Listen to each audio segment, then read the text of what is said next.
Hello, मेरा नाम है चंद्रहास। स्टडी स्मार्ट में आपका स्वागत है। दोस्तों, इस वीडियो में हम देखेंगे इंग्लिश के सेक्शन से स्पॉटिंग एरर। जैसा कि मैंने आपको पहले भी कहा हुआ है कि मैं आपको यहाँ पे स्पॉटिंग एरर से लगभग 300 से 400 प्रॉब्लम्स कराऊंगा, जिससे आपको काफ़ी अच्छी प्रैक्टिस हो जाए और जितने भी रूल्स होते हैं वो सारे इसी में इंक्लूड हो जाएंगे। तो अगर आप फॉलो कर रहे हैं मेरी वीडियोज़ को तो आपको काफ़ी हेल्प मिली होगी स्पॉटिंग एरर को लेकर के। तो यहाँ भी आज हम डिस्कस करेंगे 10 प्रॉब्लम्स को और देखेंगे कि वहाँ पे क्या रूल अप्लाई होते हैं, किन बातों का आपको ध्यान में रखना चाहिए। तो चलिए देखते हैं।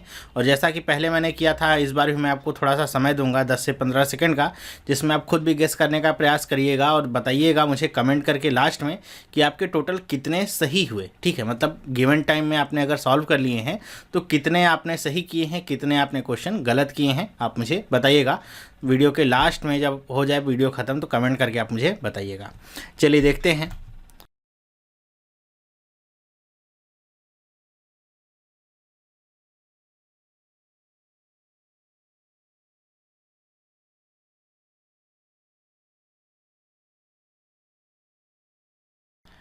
पहला सेंटेंस यहाँ पे देखिए क्या लिखा हुआ है। The driver of that car is sounding horn for the last 10 minutes but nobody tells him to stop. अब इसमें किस पार्ट में एरर है?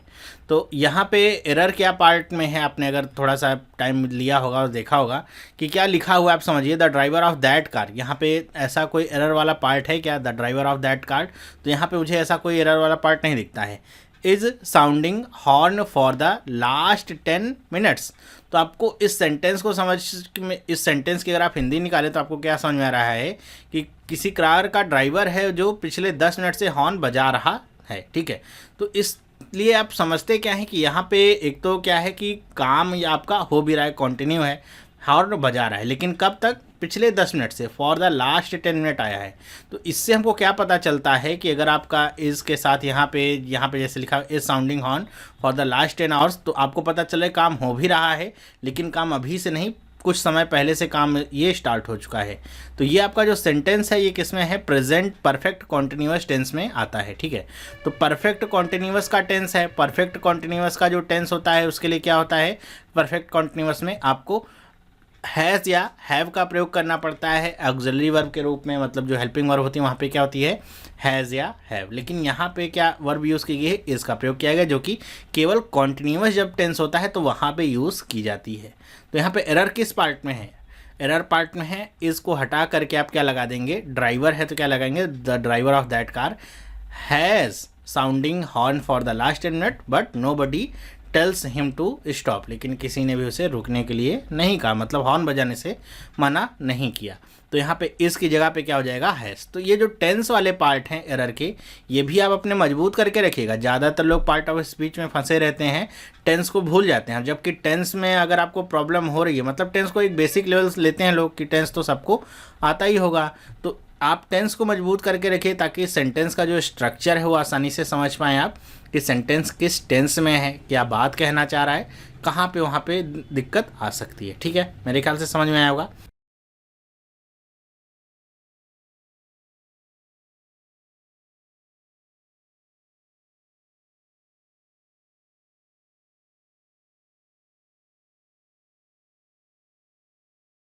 चलिए दूसरा देखते हैं। आपने पढ़ा होगा, टाइम दिया था और आपने मेरे ख्याल से एरर भी फाइंड आउट कर ली होगी। काफ़ी आसान था, कठिन नहीं था अगर आपको थोड़ा सा ज्ञान है तो। यहाँ पे देखिए क्या लिखा है। If you go on letting your dog chase cars he will and by being run down one day. मतलब अगर आप थीम समझिए इसकी, क्या कहने की कोशिश की जा रही है, कोई किसी को समझा रहा है कि अगर आप अपने कुत्ते को इसी तरह छोड़ेंगे कार के पीछे दौड़ने के लिए, तो अंततः एक दिन क्या होगा कि वो किसी कार के नीचे आ जाएगा, मतलब दब जाएगा। ठीक है, तो यहाँ पे ये बात हो रही है। तो एरर किस पार्ट में है? तो एरर क्या पहले पार्ट में है, इफ़ यू गो ऑन लेटिंग। क्या इस पार्ट में कहीं एरर आपको दिखती है? तो इस पार्ट में आपको कुछ भी एरर देखने को ऐसी नहीं मिल रही, ना तो सब्जेक्ट वर्ब एग्रीमेंट यहाँ पे कुछ वायलेट हो रहा है, ना तो किसी टेंस की बात यहाँ पे हो रही है जो वायलेट हो रही है। तो ये तो आपका लगभग ठीक है। फिर दूसरा शब्द क्या है? योर डॉग चेज कार्स, कि आपका डॉग इसी तरीके से कारों के पीछे दौड़ता रहे या चेज करता रहे। तो यहाँ पर भी क्या है? एकदम सही चल रहा है। He will and by being, तो यहाँ पे विल का प्रयोग किया गया है। तो जब भी हम कोई संभावना की बात करते हैं, फ्यूचर की बात करेंगे, तो विल का प्रयोग कर रहे हैं, तो मेरे ख्याल से ये आपका सही है। मतलब ऐसे मत सोचिएगा कि जो पहला सेंटेंस है वो आपका किसी और टेंस में है। दूसरा सेंटेंस आपका किसी और टेंस में है, क्योंकि यहाँ पे जो टेंस के प्रकार हैं वो आपके बदल रहे हैं उसके थीम के अनुसार। मतलब बात कर रहे हैं कि अगर ऐसा काम होता रहेगा तो एक दिन ऐसा हो जाएगा। तो एक आपके प्रेजेंट काम के बारे में बात की जा रही है कि अगर ऐसा काम होता रहा, ठीक है। दूसरी बात क्या हो रही है कि ऐसा हो जाएगा। तो जब फ्यूचर के बारे में बात की जा रही है तो वहाँ पे विल का प्रयोग होगा। He will and by being run down one day. तो आपको ये समझ में आता है कि एंड बाई का मतलब क्या होता है। एंड बाई को आप कह सकते हैं कि इसका मतलब होता है किसी काम को ख़त्म करना, कि आप ऐसे बता सकते हैं आप किसी काम को कितने दिन में ख़त्म कर लेंगे या फिर मंडे तक ख़त्म कर लेंगे, तो वहाँ पे आप एंड बाई का प्रयोग करते हैं। जबकि यहाँ पे प्रयोग क्या होना चाहिए, एंड अप का प्रयोग होना चाहिए, जो कि आपका क्या है, फ्रेजल वर्ब है, ठीक है। जिसका आप हिंदी में कह सकते हैं अर्थ क्या कह सकते हैं, अंततः कह सकते हैं कि मतलब किसी भी फाइनल स्टेज में पहुंचना, किसी फाइनल सिचुएशन में पहुंचना काफ़ी काम करने के बाद।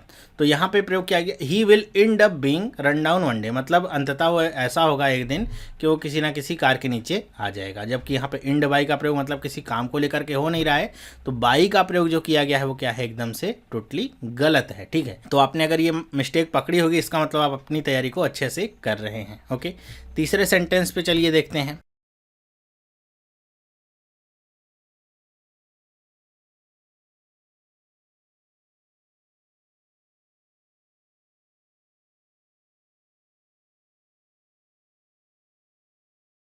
अब तीसरा सेंटेंस देखिए, आपको क्या समझ में आया यहाँ पे किस पार्ट में एरर है। क्या लिखा हुआ है, accidents usually result into negligence, ignorance, recklessness and carelessness. तो यहाँ पे एक्सीडेंट के बारे में बताई जा रही है कि एक्सीडेंट किस वजह से होते हैं, नेग्लिजेंस, इग्नोरेंस, रेकलेसनेस और केयरलेसनेस। तो इस वजह से एक्सीडेंट होते हैं। मतलब एक तरीके से ये जो 4 पॉइंट आपको बताए गए हैं, ये चारों पॉइंट क्या बता रहे हैं, ये चारों पॉइंट आपको बताते हैं कारण, ठीक है, कि एक्सीडेंट किस वजह से होते हैं, ठीक है। मतलब इसको हम इंग्लिश में क्या कहते हैं, कॉज को बता रहे हैं, कारण को बता रहे हैं। लेकिन यहाँ पे जो फ्रेज इस्तेमाल किया गया रिजल्ट इनटू, इसका मतलब क्या होता है, इसका मतलब होता है परिणाम, ठीक है। जैसे मैं क्या कहूँ आपसे एक एग्जांपल के तौर पे कि अगर आप इसी तरह आलसी बने रहे तो ये जो आपका आलस है ये आपके फेल होने का परिणाम बनेगा। तो ये जो आपकी लेजीनेस है क्या, रिजल्ट इनटू योर फेलियर। तो आप कह सकते हैं परिणाम के बारे में जब बात करनी होती है तो आप रिजल्ट इनटू का प्रयोग करते हैं, वहाँ पे ये फ्रेजल वर्ब सही है। लेकिन जब आप किसी कारण के बारे में बात करते हैं, ठीक है, कारण के बारे में पहले बात कर रहे हैं, वो काम हुआ नहीं है, यहाँ पे बता रहे एक्सीडेंट किस वजह से होता है, कारण के बारे में बात कर रहे हैं, तो वहाँ पे रिजल्ट इनटू नहीं, उसकी जगह पे आप क्या इस्तेमाल कर सकते हैं, एक्सीडेंट यूजुअली रिजल्ट फ्रॉम, ठीक है, कि इस वजह से होते हैं या फिर इस कारण से होते हैं, या फिर आप कह सकते हैं कि रिजल्ट आउट ऑफ, ठीक है, कि इस कारण से आपके एक्सीडेंट होते हैं। इनटू का प्रयोग परिणाम बताने के लिए किया जाएगा, जबकि कारण बताने के लिए आप रिजल्ट फ्रॉम या रिजल्ट आउट ऑफ का प्रयोग करेंगे, तो आपका ये पूरा सेंटेंस क्या हो जाएगा, सही। ओके, मेरे ख्याल से आपको समझ में आया होगा। Accidents usually result out of या फिर result from negligence, ignorance, recklessness और केयरलेसनेस, ये आपका एकदम सही हो जाएगा, ठीक है। इनटू का प्रयोग नहीं होगा। मेरे ख्याल से आपने किया होगा सही और आपको समझ में भी आ गया होगा। नेक्स्ट हम चलते हैं, देखते हैं।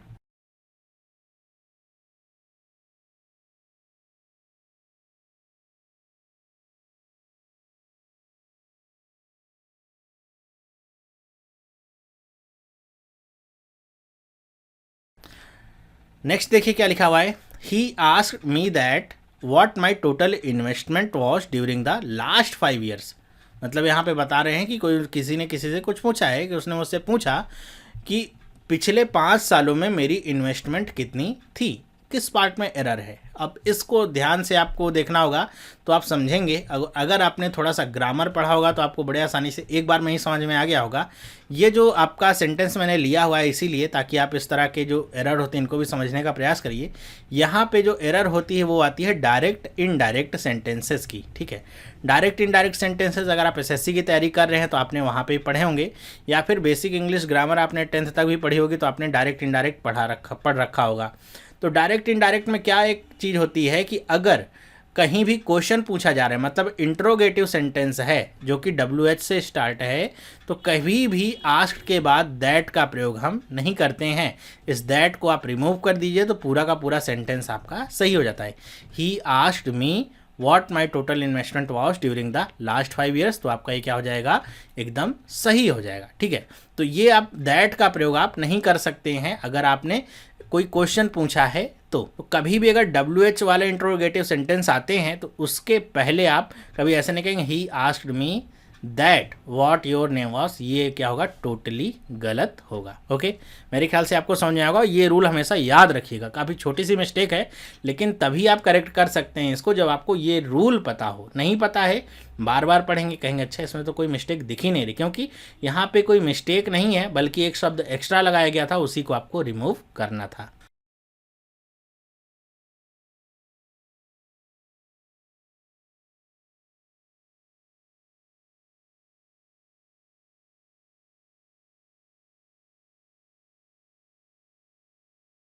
अब ये प्रॉब्लम देखते हैं, ये भी आपकी स्पेशल प्रॉब्लम है, ध्यान से देखिएगा।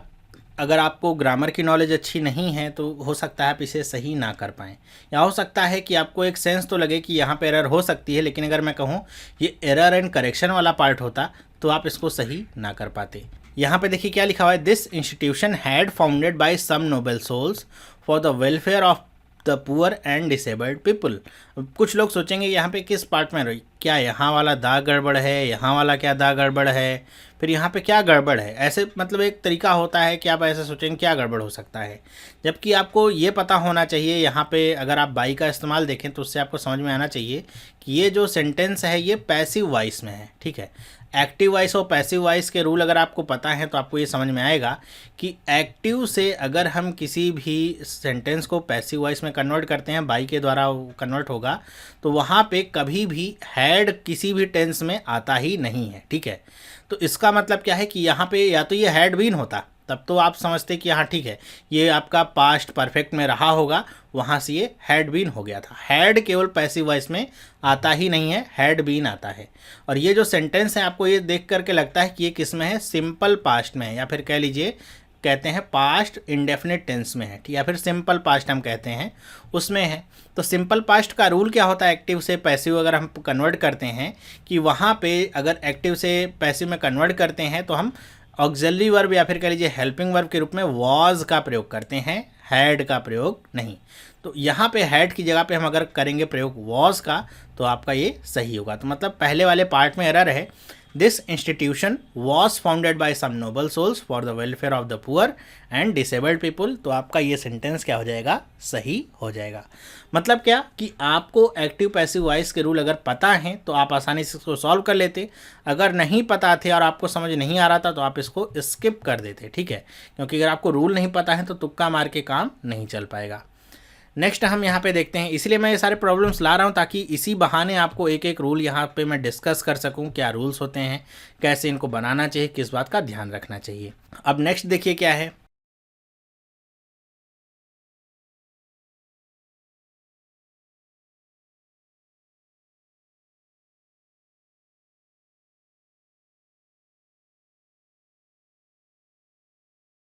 The club has lost a lot of business because of poor maintained facilities. अब इसमें किस पार्ट में एरर है, तो हम लाइन बाय लाइन अगर चेक करें, आप वैसे थीम समझने की कोशिश करें। किसी क्लब के बारे में बात की जा रही है कि उसने बहुत सारा बिजनेस अपना खोया है या फिर समझिए नुकसान उठाया है, किस वजह से, क्योंकि जो उसकी फैसिलिटीज़ थी बहुत ही ख़राब थी। ठीक है, तो यहाँ पे हम देखें द क्लब हैज़ लॉस्ट, ये क्या सेंटेंस सही है, तो हाँ सही है। यहाँ पे आपका प्रेजेंट परफेक्ट टेंस का इस्तेमाल हो रहा है इसके बाद लॉस्ट है जो कि आपका एकदम सही फॉर्म में है। अ लॉट ऑफ बिजनेस, तो ये क्या आपका सही है, तो ये भी आपको क्या पता चलता है, एकदम सही है। बिकॉज ऑफ पुअर, तो यहाँ पे देखिए बिकॉज ऑफ का प्रयोग किया गया है, मतलब क्या है, ऊपर कोई काम हुआ है, क्या काम हुआ है कि किसी ने अपना बिजनेस खोया है या फिर नुकसान उठाया है। बिकॉज ऑफ क्या बताता है, कारण को दर्शाता है। ठीक है, बताता है रीज़न। तो बिकॉज कई बार एरर में क्या होता है कि बिकॉज पुअर ऐसे लिखा होता है और ऑफ को यहाँ पे कट किया होता, मतलब ऑफ नहीं होता, तो वहाँ पे हम कहते हैं कि यहाँ पे केवल बिकॉज नहीं बल्कि बिकॉज ऑफ का प्रयोग होगा। तो यहाँ पे बिकॉज ऑफ दोनों का प्रयोग हुआ है, मतलब ये तो एकदम सही है। फिर नेक्स्ट आपका सेंटेंस क्या है, पुअर। अब पुअर क्या होता है, पुअर का मतलब ये आपका एडजेक्टिव है, ठीक है। एडजेक्टिव किसको क्वालिफाई करेगा, एडजेक्टिव क्वालिफाई करेगा जो भी आपका नाउन प्रोनाउन होता है। जबकि यहाँ पे किसकी बात की जा रही है, मेंटेन्ड फैसिलिटीज़ की बात की जा रही है कि जो फैसिलिटीज़ हैं वो सही नहीं है, ठीक है, या फिर उनकी मेंटेनेंस सही नहीं है। तो ये मेंटेन्ड को क्वालिफाई कर रहा है, तो ये आपका क्या होना चाहिए, एडवर्ब होना चाहिए, ठीक है।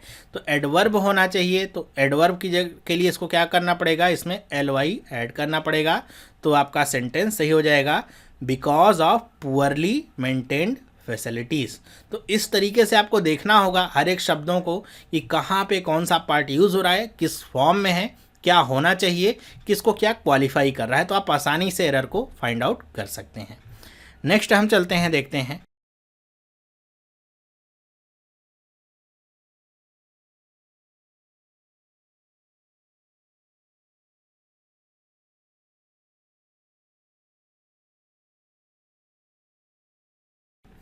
लिखा हुआ है the NGO provides free daily meal to them who live below the poverty line in rural areas.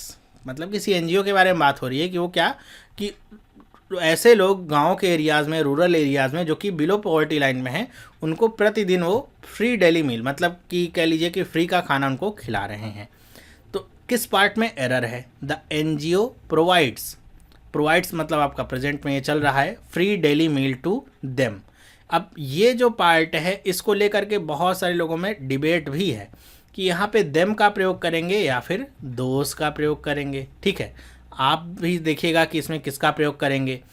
अगर मैं अपनी बात करूं तो मैंने 2-4 मतलब अलग अलग जो ग्रामर के साइट्स हैं उनमें भी सर्च किया है इसको लेकर के, तो वहाँ भी काफ़ी इसमें डिबेट देखने को मिली थी। तो देम और दोस्त को लेकर के हमेशा एक डिबेट होती है कहाँ पे क्या प्रयोग किया जाना चाहिए। जहाँ तक मैं जानता हूँ जब हम देम का प्रयोग करते हैं तो ये हमेशा कहते हैं, कहीं कई जगह पे लिखा हुआ है कि हमेशा लिविंग थिंग्स के लिए होता है, ठीक है। जो भी लिविंग थिंग्स हैं उनके लिए प्रयोग करना होगा तो हम देम का प्रयोग करेंगे। किसी ऑब्जेक्ट के लिए प्रयोग करना होगा तो वहाँ पे हम दोस का प्रयोग करेंगे। जैसे कहेंगे गिव मी दोस पेन्स, मतलब आप मुझे वो पेन दे दीजिए। तो अगर ऑब्जेक्ट के लिए बात करते हैं तो दोस का प्रयोग करते हैं। कई जगह पे इस रूल का आपको एक्सेप्शन भी देखने को मिलता है, लेकिन देम का प्रयोग एक तो ये आपका ऐसे कह सकते हैं कि ये उस हिसाब से सही है लिविंग थिंग्स और नॉन लिविंग थिंग्स के हिसाब से। दूसरा प्रयोग क्या होता है कि देम का प्रयोग जो होता है वो हमेशा प्रोनाउन की तरह ही होता है, ये बात आप ध्यान रखिए। दोज का प्रयोग आपका प्रोनाउन की तरह भी हो सकता है और सब्जेक्ट की तरह भी हो सकता है, लेकिन देम का प्रयोग आपका केवल प्रोनाउन की तरह होता है। तीसरी बात इसमें क्या है कि देम का प्रयोग जब भी हम करते हैं तो वो हमेशा किसी स्पेसिफिक ग्रुप को टारगेट करते हैं, तो वहाँ पे हम देम का प्रयोग करते हैं। जैसा कि इस सेंटेंस में हम किसको टारगेट कर रहे हैं, रूरल एरियाज़ के सारे व्यक्ति नहीं, वो व्यक्ति जो बिलो पॉवर्टी लाइन में हैं, केवल उन्हीं व्यक्तियों को यहाँ पे टारगेट किया जा रहा है। तो ये 3 रीज़न है जिसकी वजह से यहाँ पे दोज का प्रयोग नहीं बल्कि किसका प्रयोग होगा, देम का प्रयोग होगा। Who live below the poverty line in the rural areas, यहाँ पर भी आपको कोई एरर देखने को मिल रही है नहीं। टेंस भी आपका एकदम सही सलामत है, एकदम कोई छेड़छाड़ नहीं की गई है। मतलब पूरा जो सेंटेंस है ऊपर से लेके नीचे तक पूरा एकदम सही है। तो कौन सा पार्ट होगा इसका, नो एरर वाला पार्ट पे आप टिक करेंगे। कई लोग इसमें कंफ्यूज होते हैं देम और दोस्त को, और यहाँ पे देम की जगह पे दोस्त सोचते हैं और बी वाले ऑप्शन को टिक करके चले आते हैं, ठीक है। मैंने आपको यहाँ पे 3 नियम बताए इसीलिए ताकि आप भी आगे अगर प्रयोग करना हो तो आप समझ सकें क्या प्रयोग होगा, देम या फिर दोस्त।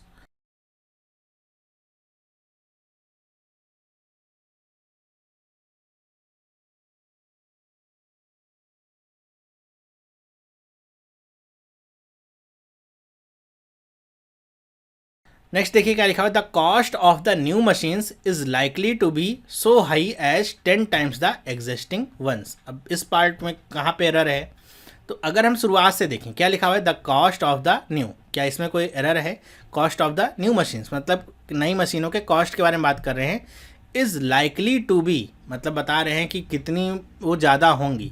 इज़ लाइकली टू बी, यहाँ पे देखिए क्या प्रयोग किया गया है, so high as 10 times the existing ones. ये ध्यान रखिए कि जब भी हम कंपैरिजन करते हैं, जैसे कंपेयर यहाँ पे क्या कर रहे हैं कि इस बार जो मशीनों की कॉस्ट है वो क्या है, 10 गुना ज़्यादा है जो अभी की मशीनें हैं उनसे, मतलब कंपैरिजन हो रहा है। तो जब भी हम कंपैरिजन करते हैं तो वहाँ पे हम ये वाली फॉर्म का प्रयोग करते हैं एज और एज का, ना कि सो और एज का। ये आपका प्रयोग क्या है, गलत है। यहाँ पे हम कंपैरिजन कर रहे हैं तो यहाँ पे सो का प्रयोग नहीं बल्कि किसका प्रयोग हुआ, एज का, कि is likely to be as high as 10 times the existing one. मतलब अभी जो मशीनें हैं उनकी तुलना में 10 गुना ज़्यादा उनकी कॉस्ट है। तो यहाँ पे एज हाई एज का प्रयोग करेंगे तो आपका सेंटेंस सही होगा। सो का प्रयोग है, हालांकि काफ़ी फ्रिक्वेंट प्रयोग होता है तो हमको देखने में लगता नहीं कि यहाँ पे कोई गलती होगी, थोड़ी सी माइन्यूट सी मिस्टेक थी। अगर आपने फाइंड आउट की होगी तो बहुत अच्छी बात है, आपकी तैयारी बहुत अच्छे से चल रही है। ठीक है, नेक्स्ट हम देखते हैं।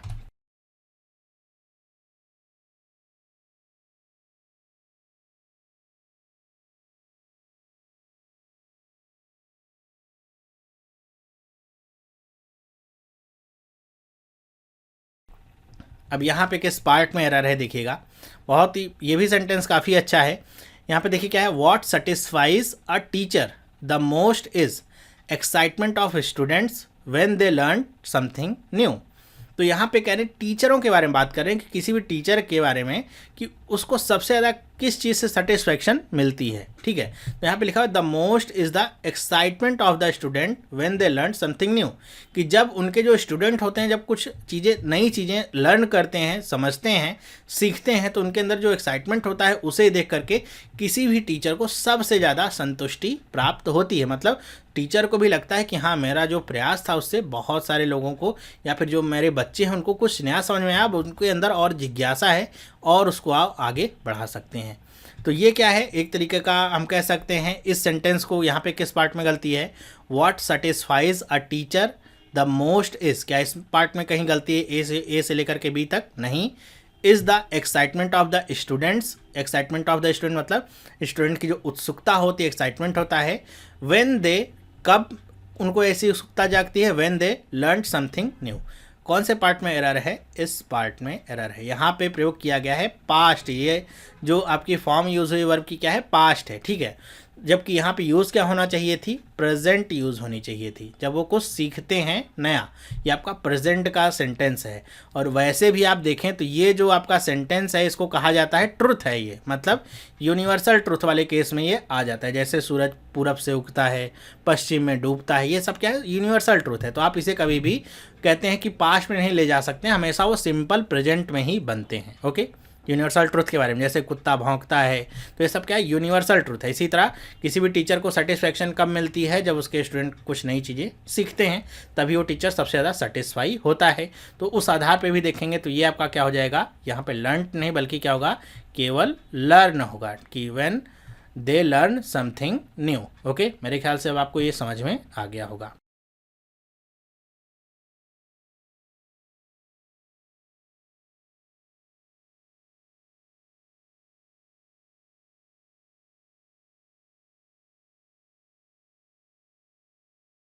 अब ये देखिए क्या है, लिखा हुआ है some of our staff is worried that as soon as the project is over they will lose their job. किस पार्ट में एरर है, तो यहाँ पे आपको एक तो ये पता चलता है, मतलब थीम समझिए क्या कह रहे हैं कि कुछ स्टाफ क्या है, हमारा कुछ स्टाफ किस बात को लेकर के चिंता में है कि जैसे ये प्रोजेक्ट खत्म होगा उनमें से कुछ लोगों की जॉब चली जाएगी। ओके, तो यहाँ पे विल का जो प्रयोग किया गया है डी में, तो वो तो एकदम सही है, मतलब संभावना बताई जा रही है भविष्य के बारे में, तो विल लूज देयर जॉब, ये तो आपका सही है। और यहाँ पे प्रयोग क्या हुआ है, देखिए देयर का, विल लूज देयर जॉब मतलब प्लूरल में है। और यहाँ पे ऊपर क्या लिखा है, सम ऑफ और स्टाफ। तो अगर आप देखिए तो सम ऑफ और स्टाफ मतलब किसी एक पर्सन के बारे में तो बात हो नहीं रही है कि एक पर्सन के बारे में बात हो रही, नहीं, सम ऑफ आवर स्टाफ। सम का मतलब कुछ, मतलब एक से अधिक। तो यहाँ पे जो वर्ब का प्रयोग किया गया वो क्या है, इज, ये क्या है, गलत है। मतलब ये जो सब्जेक्ट वर्ब एग्रीमेंट होता है उसका क्या है, वायलेशन है।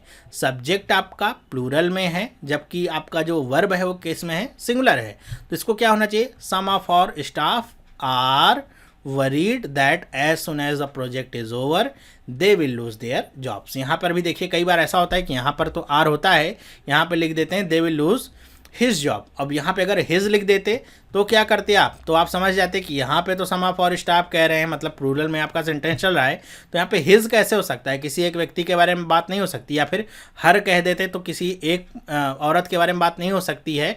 यहाँ पे क्या बात हो रही है, कुछ लोगों के बारे में बात हो रही है, तो यहाँ पे क्या होता, प्लूरल का प्रयोग होता। तो यहाँ पे आप क्या प्रयोग करते, देयर का प्रयोग करते, ना कि हिज, ना तो हर। ओके, तो दो तरीके से इस प्रॉब्लम को पूछा जा सकता था। सब्जेक्ट वर्ब एग्रीमेंट के ऊपर जब भी प्रॉब्लम्स आती हैं तो ऐसी ही होती हैं। मेरे ख्याल से आपने सही किया होगा, क्योंकि काफ़ी आसान सा ये टाइप था। ओके, तो ये थे आपके सामने 10 प्रॉब्लम्स। अब आप मुझे कमेंट करके बताइएगा इन 10 प्रॉब्लम्स में से आपने कितने सही किए। 10 में से आप अपने आप को मार्क्स दे करके बताइए कितने मार्क्स आए, 7, 8, 9, 10 कितने आपको मिले। और अगर आपके नंबर इसमें 6 से नीचे हैं तो इसका मतलब आपको इंप्रूवमेंट की ज़रूरत है, और ग्रामर वगैरह पे ध्यान दीजिए, पार्ट ऑफ स्पीच पे ध्यान दीजिए, और जितने ज़्यादा से ज़्यादा आप शब्द एक दिन में बना सकें, देख सकें, नए रूल्स को समझ सकें, उतने ज़्यादा कोशिश करिए। मैं इस तरह की वीडियोज़ आपके सामने लाता रहूँगा जिससे आप अपने आप को इवेल्युएट भी कर पाएँ और ये भी सीख पाएँ कि नए नए जो रूल्स हैं वो क्या हैं, जिसके हिसाब से आप आगे की तैयारी कर सकें। तो वीडियो अगर पसंद आया हो तो आप लाइक करना बिल्कुल भी मत भूलिएगा, थोड़ा सा समय निकाल के लाइक ज़रूर करिएगा। देख चाहे कहीं भी रहे हों, एक बार यूट्यूब पे आकर के वीडियो को लाइक ज़रूर करिएगा, जिससे मुझे भी और प्रोत्साहन मिलता है कि आप लोगों को वीडियो पसंद आ रहा है, जैसा कि हमारा पिछला वाला सेंटेंस था। ठीक है, तो यहाँ पे अगर आपको वीडियो पसंद आया है तो आप इस वीडियो को शेयर करिएगा अपने दोस्तों के साथ, जिससे उन लोगों को भी मिल सके ये सारे रूल्स क्या होते हैं और कैसे उनको आगे तैयारी करनी है। तो ये वीडियो देखने के लिए आपका बहुत बहुत धन्यवाद। अगर आप इस चैनल पर नए हैं, पहली बार इस वीडियो को देखना और आपको वीडियो अच्छा लगा है तो आप भी इस चैनल को सब्सक्राइब कर सकते हैं, जिससे इस तरह की वीडियोज़ आपको मिलती रहेंगी और आपकी प्रिपरेशन और अच्छी होती रहेगी। तो हम मिलेंगे नेक्स्ट वीडियो में, तब तक के लिए have a nice day and bye.